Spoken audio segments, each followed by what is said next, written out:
जय श्री राधे, जय श्री कृष्णा, बाके बिहारी की जय हो। वृंदावन में हर रोज, हर पल, हर क्षण बाके बिहारी की लीला होती रहती है। उसी से संबंधित आज एक नई कथा का श्रवण हम लोग करेंगे। अगर आप चैनल पे पहली बार आए हो तो प्लीज़ चैनल को सब्सक्राइब कर दीजिए और वीडियो को ज़्यादा से ज़्यादा शेयर करके लाइक और कमेंट कीजिए। और आप सबसे रिक्वेस्ट है, मैं आपसे कुछ चाहती हूँ, आपका कीमती समय। आपने मुझे चैनल पे सब्सक्राइब किया है, कमेंट्स किया है, अब आप मेरे यूट्यूब परिवार का एक हिस्सा बन गए। हम लोग आपस में एक फैमिली बन गए।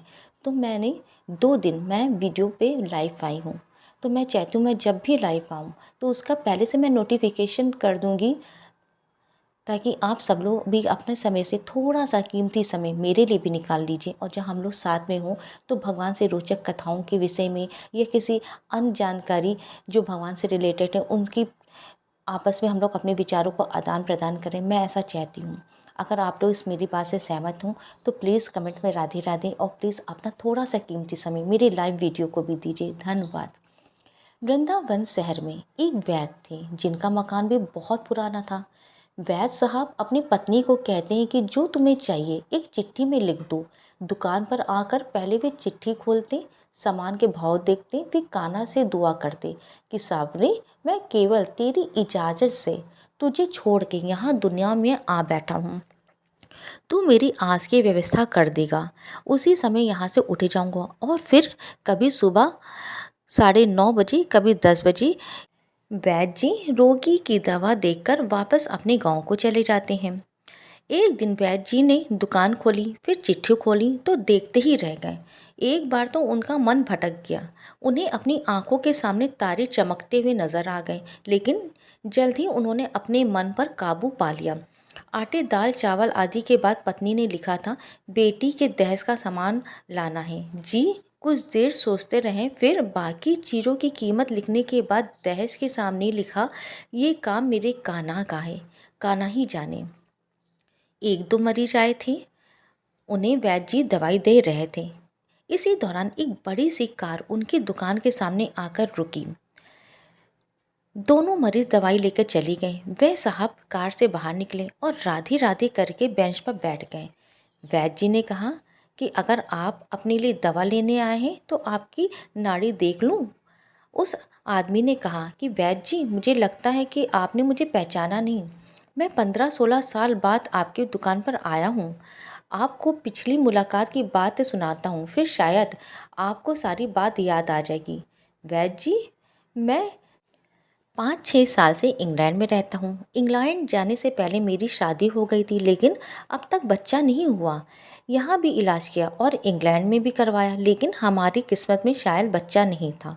आपने कहा, मेरे भाई, अपने भगवान से निराश ना हो। याद रखो, उसके खजाने में किसी चीज़ की कोई कमी नहीं है। औलाद, माल, धन, दौलत और खुशी, गमी, जीवन, मृत्यु, सब कुछ उसी के हाथ में है। किसी वैद्य के हाथ में कुछ भी नहीं है। अगर औलाद होनी है तो मेरे सावरे के आशीर्वाद से ही होनी है। औलाद देनी है तो उसी ने देनी है। मुझे याद है, तुम बातें करते जा रहे थे और साथ साथ एक पुड़िया भी बना रहे थे। फिर आपने मुझसे पूछा कि तुम्हारा नाम क्या है। मैंने बताया कि मेरा नाम सतीश है। आपने एक लिफाफे पर कान्हा और दूसरे पर राधी लिखा, फिर दवा लेने का तरीका बताया। लेकिन जब मैंने पूछा कितने पैसे, आपने कहा बस ठीक है। मैंने जोड़ डाला तो आपने कहा कि आज का खाता बंद हो गया है। मैंने कहा मुझे आपकी बात समझ नहीं आई। भाई, आज के खर्च, घर के खर्च के लिए जितनी रकम वैद्य ने कान्हा से मांगी थी वह सावरे ने इनको दे दी है। अधिक पैसे ये लेते नहीं। मैं बहुत हैरान हुआ और शर्मिंदा भी हुआ कि मेरे इतने घटिया विचार थे और ये वैद्य कितना महान व्यक्ति है। मैंने जब घर जाकर बीबी को दवा दिखाई और सारी बात बताई तो उसके मुंह से निकला, वो इंसान नहीं, कोई फरिश्ता है और उसकी दी हुई दवा हमारे मनोकामना ज़रूर पूरी करेंगे। जी वैद्य जी, आज मेरे घर में 3 बच्चे हैं। हम पति पत्नी हर समय आपके लिए दुआएं करते हैं। जब भी वृंदावन में छुट्टी में आया हूँ, कार उधर रोकी लेकिन दुकान को बंद पाया। कल दोपहर भी आया था, दुकान बंद थी। एक आदमी पास ही खड़ा हुआ था। उसने कहा कि अगर आपको वैद्य जी से मिलना है तो सुबह 9 बजे अवश्य पहुंच जाना, वरना उनके मिलने की कोई गारंटी नहीं। इसलिए आज सवेरे सवेरे आपके पास आया हूँ।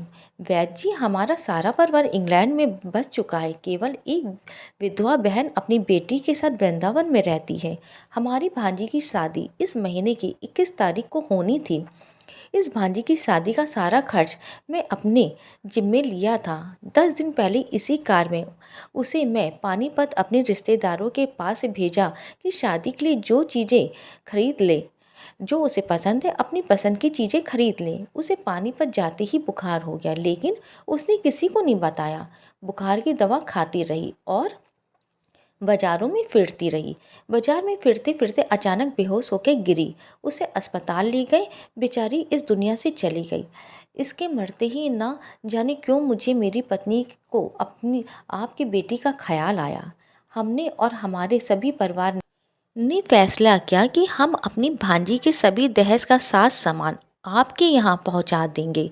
शादी जल्दी ही है तो इंतज़ाम खुद करेंगे, और अगर कभी कुछ देर है तो सभी खर्चों के लिए पैसा आपको नकदी पहुँचा देंगे। आप कृपा करके मना मत करना, अपना घर दिखा दे ताकि सारा सामान वहाँ पहुँचाया जा सके। वैद्य जी हैरान परेशान हुए, बोले सतीश जी, आप जो कुछ कह रहे हैं मुझे समझ नहीं आ रहा है। मेरा इतना मन नहीं है। मैं तो आज सुबह जब पत्नी के हाथ की लिखी हुई चिट्ठी यहाँ लेकर खोल कर देखा तो मिर्च मसाले के बाद जब मैंने ये शब्द पढ़े, बेटी के दहेज का सामान, तो मैं हैरान हो गया। आप खुद ही ये चिट्ठी जरा देखें। सतीश जी ये देखकर हैरान रह गए कि बेटी के दहेज के सामने लिखा हुआ था, ये काम कान्हा का है, कान्हा ही जाने। सतीश जी यकीन करो, आज तक कभी ऐसा नहीं हुआ था कि पत्नी ने चिट्ठी पर बात लिखी हो और मेरे सावरे ने उसका उसी दिन व्यवस्था ना कर दिया हो। सारे बोलो जय श्री राधे, जय श्री राधे। आपकी भांजी की मौत का मुझे सदमा है, अफसोस है, लेकिन मैं सावरी की कुदरत से हैरान हूँ कि वे कैसे अपने काम दिखाता है। जय श्री राधे, जय श्री कृष्णा। अगर आपको बांके बिहारी की लीलाओं पे और उन पे भरोसा है तो बाबा से आप अपना एक संबंध बना लीजिए, क्योंकि जब बाबा से हम संबंध बना लेते हैं, चाहे वो मित्र का संबंध हो, चाहे माँ पिता का संबंध हो, भाई बंधु का संबंध हो, या अपने बेटे का संबंध हो, तो बाबा हमारी हर इच्छा की पूर्ति करते हैं। वो कैसे करते हैं ये वही जाने, लेकिन आप विश्वास कीजिए वही ये सारी व्यवस्था करते हैं। अगर आपको बाबा पे भरोसा है और मेरे द्वारा कही हुई कथा आपको पसंद आई हो तो वीडियो को ज़्यादा से ज़्यादा शेयर करके लाइक कीजिए, कमेंट में जय श्री बांके बिहारी लिखिए और चैनल को सब्सक्राइब कीजिए। और प्लीज़ मैं जब भी लाइव वीडियो पे आऊँ तो आप मुझे अपना कीमती समय में से थोड़ा सा समय मेरे लिए भी ज़रूर रखिएगा। उसमें हम लोग बांके बिहारी से संबंधित कथाओं का श्रवण करेंगे, आपस में उनकी लीलाओं का, अपने विचारों का आदान प्रदान करूँगी, धर्म से संबंधित बातों का आदान प्रदान करूँगी। जय श्री राधे, जय श्री राधे।